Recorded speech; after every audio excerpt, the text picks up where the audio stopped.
ఆంధ్రప్రదేశ్లో ఏ విధమైన పరిపాలన జరుగుతుందో ప్రతి ఒక్కరూ కూడా చూస్తా ఉన్నాం. అభివృద్ధి సంగతి పక్కన పెడితే ఈరోజు అరాచక పాలన రాజ్యం ఏ విధంగా జరుగుతుందో కూడా తెలుస్తూ ఉంది. ముఖ్యంగా ఎవరైనా సరే గొంతెత్తి ప్రశ్నించినా, వారు చేస్తున్న తప్పుని ఎత్తి చూపినా, వారు చేస్తున్న అన్యాయాన్ని ఎదుర్కొన్నా ఈరోజు వైఎస్ఆర్ కాంగ్రెస్ పార్టీకి సంబంధించిన మా నాయకుడి మీద అయితేనేమి, అదేవిధంగా ముఖ్య నాయకుడి మీద అయితేనేమి, కార్యకర్తల మీద అయితేనేమి, వైఎస్ఆర్ సానుభూతి పగ మీద, అదేవిధంగా సోషల్ మీడియా మీద, మీడియా మిత్రుల మీద కూడా ఈరోజు కేసులు పెట్టి ఏ విధంగా వేధిస్తున్నారో మనం చూస్తా ఉన్నాం. ఈరోజు చంద్రబాబు నాయుడు గారు ఎలక్షన్స్ ముందు అనేక హామీలు ఇవ్వడం జరిగింది. సూపర్ 6 అని చెప్పి ప్రజలని ఏ విధంగా మభ్యపెట్టారో ఇవన్నీ కూడా మనం చూసాం. 1 సంవత్సరం అయింది. ఈరోజు వారు మహానాడు కూడా చేసుకుంటా ఉన్నారు, జరుపుకుంటా ఉన్నారు. ఆ మహానుభావుడు ఎన్టీ రామారావుని మరి ఆయన గురించి గొప్పగా చెప్తా ఉన్నారు, మంచిది. కానీ ఇవి చేసే పనులు మాత్రం ఏమీ ప్రజలకు ఉపయోగపడే పనులైతే చేయటం లేదు. ఇచ్చిన హామీలు కూడా నెరవేర్చకుండా మోసం చేయటం ఇవన్నీ కూడా చేస్తున్నారు. అదేవిధంగా ఈరోజు మన నెల్లూరు జిల్లాకి వస్తే ఈరోజు అక్రమంగా మన జిల్లా మంత్రి కాకాని గోవర్ధన్ అన్న మీద ఏ విధంగా అక్రమ కేసులు బనాయించి ఈరోజు వారిని అరెస్ట్ చేసి తీసుకొచ్చా కూడా మనం చూసాం. అంతేకాకుండా ఈరోజు రాష్ట్రంలో నిన్న ఆగా రామకృష్ణారెడ్డి మీద, అంతకుముందు మళ్ళా పిన్నెల్లి రామకృష్ణారెడ్డి మీద, అదే కాకుండా నిన్న తెనాలిలో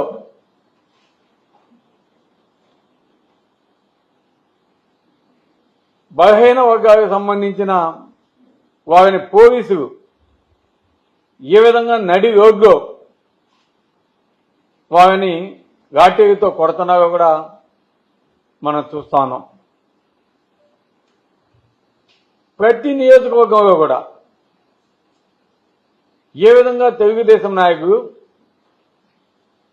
అక్రమ కేసులు బనాయించి వైఎస్ఆర్సీపీ క్యాడర్ని, నాయకుని భయభ్రాంతులకి గురి చేయాలని చూడటం మనం అంతా కూడా చూస్తున్నాం. అయినా కూడా ఈరోజు ఎవరు కూడా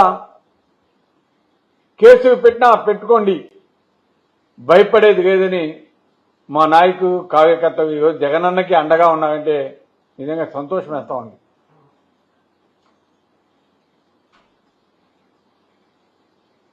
ఈరోజు చంద్రబాబు నాయుడు గారు ప్రజల్ని ఎంత దారుణంగా ఏ విధంగా మోసం చేశాడో ఈరోజు వారు గ్రామాల్లోకి పోతే వారి నాయకులు అక్కడ ప్రజలకి ఆన్సర్ చెప్పలేని పరిస్థితి,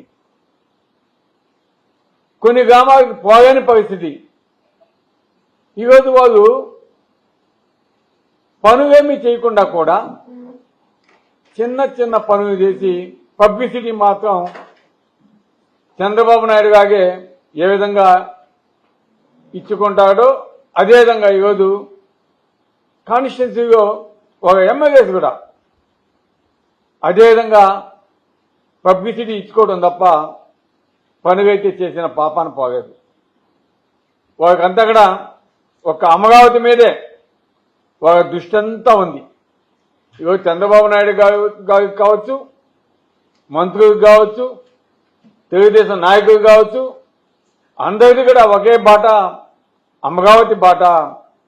ఎక్కడ డబ్బు వస్తుందో, మూటలు వస్తాయో అక్కడే దండుకోవాలని చెప్పి ఈరోజు అమరావతిలో ఈరోజు వాళ్ళు ఆ ప్లాన్ వేసుకొని ఒక అమరావతిని అభివృద్ధి చేయడం చేస్తామని చెప్పి ఈరోజు వేల కోట్లు ఏ విధంగా వాళ్ళకి సంబంధించిన కొంతమంది కాంట్రాక్టర్లకే కాంట్రాక్ట్స్ ఇస్తూ ఏ విధంగా వాళ్ళు ప్రయత్నం చేస్తున్నారో మనం చూస్తా ఉన్నాం.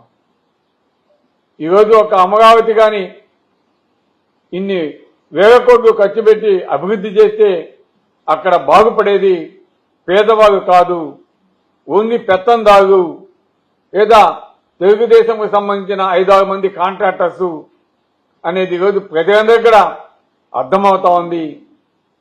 అవి ఎక్కడ ప్రశ్నిస్తే వారి మీద కేసులు పెట్టడం ఇవన్నీ కూడా చేస్తా ఉన్నారని కూడా తెలియజేస్తున్నాం. అదేవిధంగా మా నాయకుడి మీద ఈరోజు మనం చూస్తున్నాం, ఏ మీడియాలో చూసినా కూడా ఎంతోమందిని మా పార్టీకి సంబంధించిన ముఖ్య నాయకులైన అందరినీ కూడా కొంతమందిని మద్యం కేసులో కూడా ఇరికించడం జరిగింది. అదేవిధంగా కావాలని పుకారు జగన్మోహన్ రెడ్డి గారిని కూడా అరెస్ట్ చేస్తారు, అది ఇదని పుకారు ఏ విధంగా చేపిస్తున్నారు కూడా మీడియాలో చూస్తా ఉన్నాం. ఈరోజు మా నాయకుడు జగన్మోహన్ రెడ్డి గారు వెరీ క్లియర్గా దాదాపు 2.5 గంట ప్రెస్ మీట్లో మద్యానికి సంబంధించి రాష్ట్రంలో జరుగుతున్న అన్యాయాల గురించి కానీ ఇవన్నీ కూడా పూర్తిగా విశదీకరించడం జరిగింది. అదేవిధంగా మద్యంకు సంబంధించి ప్రతి ఒక్కటి కూడా పబ్లిక్ డొమైన్లో పొందుపరచడం జరిగింది. దాన్ని ఎవరైనా పబ్లిక్ కూడా చూసుకునే దానికి ఆస్కారం ఉంది. ఈరోజు చంద్రబాబు నాయుడు గారు మద్యానికి సంబంధించి షాప్స్ ఆక్షన్ వేశాడు. ఆక్షన్లో వాళ్ళకి సంబంధించిన కమిషన్ కూడా ముందుగా చెప్పడం జరిగింది. ఆక్షన్ అంతా అయిపోయి షాప్స్ అన్నీ కూడా వాళ్ళకి సంబంధించిన ఎమ్మెల్యేస్ అంతా కూడా ఇన్వాల్వ్ అయ్యి వాళ్ళకి సంబంధించిన నాయకులే వెయ్యాలని చెప్పి బలవంతంగా ఎవరిని కూడా రానియకుండా అక్కడికి ఇతర పార్టీకి సంబంధించిన వాళ్ళు కావచ్చు, ఇతర పబ్లిక్ కావచ్చు, ఎవరిని కూడా వేయనీయకుండా చేసి అన్ని టెండర్స్ అన్ని కూడా వచ్చినాక ఈరోజు దానికి సంబంధించిన కమిషన్ని ఇంక్రీజ్ చేస్తున్నారంటే ఏ విధంగా ప్రభుత్వానికి లాస్ చేస్తున్నారో ఒకసారి అర్థం చేసుకోవాలి. ఆనాడు జగన్మోహన్ రెడ్డి గారి ఒక ప్రభుత్వ ఖజానాకి ఏ విధంగా ఆదాయం చేకూరిందో ఈరోజు ప్రభుత్వ ఖజానానికి ఏ విధంగా నష్టం చేకూరుతుందో ఒక్కసారి బేరీ చేసుకోవాలని కూడా మేము తెలియజేస్తా ఉన్నాం. ఈ విషయాన్ని మా నాయకుడు జగన్మోహన్ రెడ్డి గారు కూడా చాలా విశదీకరంగా చెప్పడం జరిగిందని కూడా తెలియజేస్తున్నాం.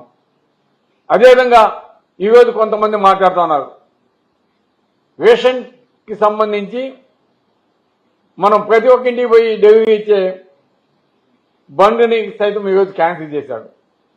ఈరోజు ప్రతి ఒక్క ఇంటికి పోయి డోర్ డెలివరీ చేస్తామంటే వాళ్ళకి సంతోషంగా వాళ్ళకి సమయం కూడా వృధా కాకుండా వాళ్ళ ఇంటికే బియ్యం పోతే ప్రతి ఒక్కరు కూడా తీసుకునే పరిస్థితి. అటువంటిది ఈరోజు అవన్నీ కూడా క్యాన్సిల్ చేసి ప్రజలనే వాళ్ళ రేషన్ డెలివరీ కాడ పోయి తీసుకోమని చెప్పటం, ఆ రేషన్ డెలివరీ ఆయనకి ఇష్టం వచ్చినప్పుడు షాపుగా పనిచేయటం, ఇవిపోయిన సమయంలో వాళ్ళు ఉండకుండా ఉండటం, లేదా వాళ్ళ సిగ్నేచర్స్ ఫోర్జరీ చేసి ఆ రేషన్ బియ్యాన్ని ఇతర ప్రదేశాలకు తరలించడం.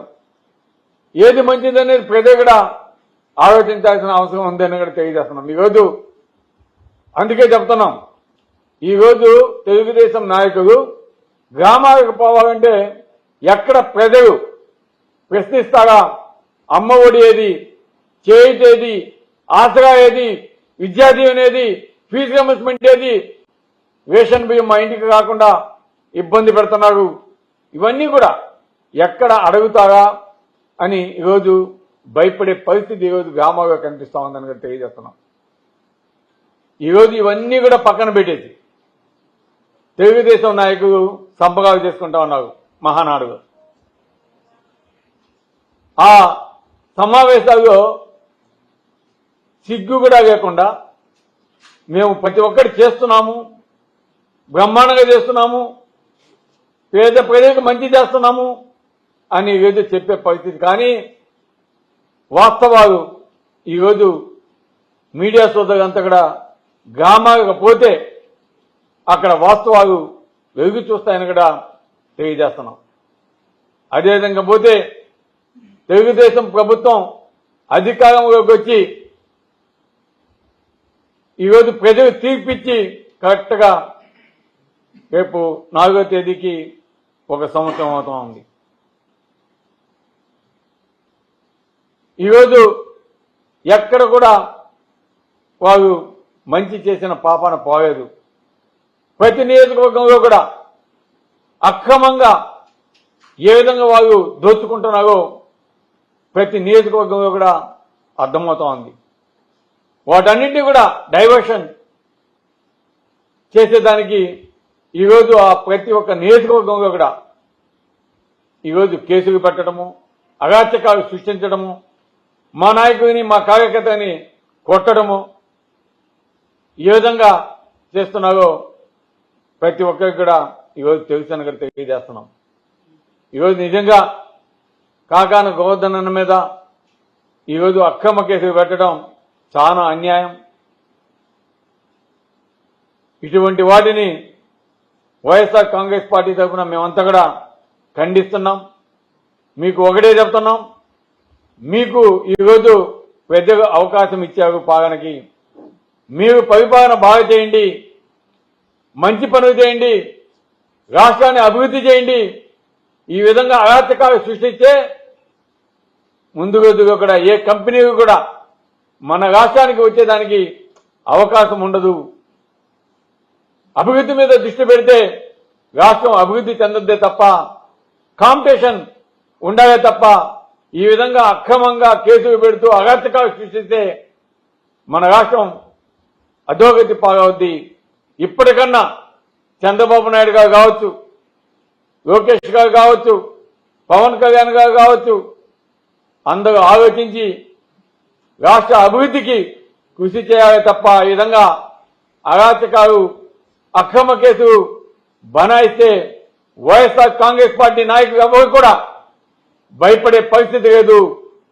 తప్పకుండా ఒక రోజు అనేది వసతి, తప్పకుండా ఎదురు దిగుతారు.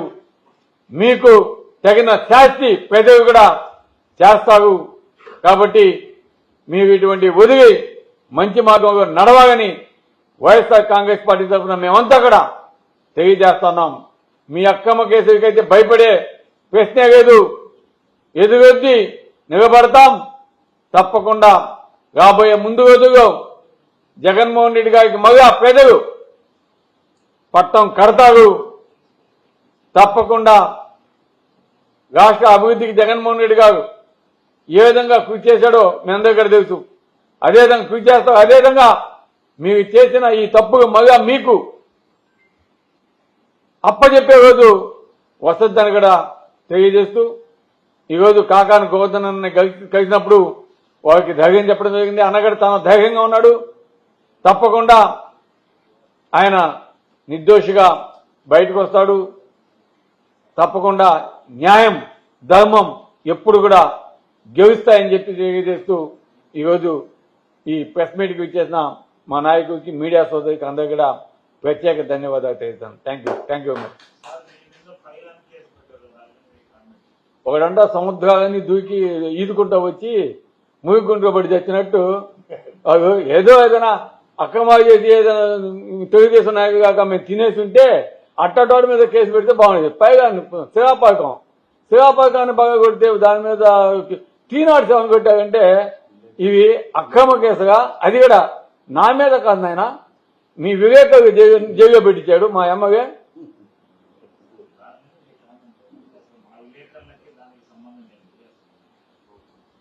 అక్కడ యాక్చువల్గా వారికి మీడియా పాయింట్ కావాలన్నారు. మీడియా పాయింట్ కావంటే దానికి సంబంధించి అప్పుడు నా కాడకు రావడం జరిగింది వాళ్ళు. అక్కడ పెన్షనర్స్ బిల్డింగ్ ఒకటి ఉంది, దాని పక్కన ఖాళీ స్థలం ఉండింది. ఆ ఖాళీ స్థలంలో కట్టిద్దాం అనుకుంటే తర్వాత అది ఏదో మొత్తానికి ఏం జరిగిందేమో నెక్స్ట్ 3-4 days తర్వాత ఆడ ఖాళీ చేసినట్టు కనిపించింది. ఆడ పూజ చేశారు పెయింట్. ఆ తర్వాత నాకు తెలిసి ఆడ కొద్దిగా డిస్ప్యూట్ గా ఉంది అని దానికి యాక్చువల్ 10 lakhs నేను ఇస్తానని చెప్పినాను. అది కూడా నేను ఇవ్వను, ఎందుకంటే ప్రాబ్లమెటిక్ గా ఉంది కాబట్టి. మీరు అన్నా క్యాంటీన్ ఖాళీగా ఉంది అది అడిగారు అనమాట. అడిగితే అన్నా క్యాంటీన్ ఖాళీగా ఉంది అని అడిగితే నేను అధికారితో మాట్లాడిపిస్తాను, అక్కడ పెట్టుకోమని చెప్పాను. అంతే, అంత జరిగింది తప్ప ఇంకా అది ఏమైందో అవన్నీ మాకు తెలియదు. దాని ఇప్పుడు ఎంక్వైరీ కోర్టులో ఉంది కాబట్టి కోర్టు అది తప్పకుండా దాని పరిధిలో ఉందో వాళ్ళు చూసుకుంటారు.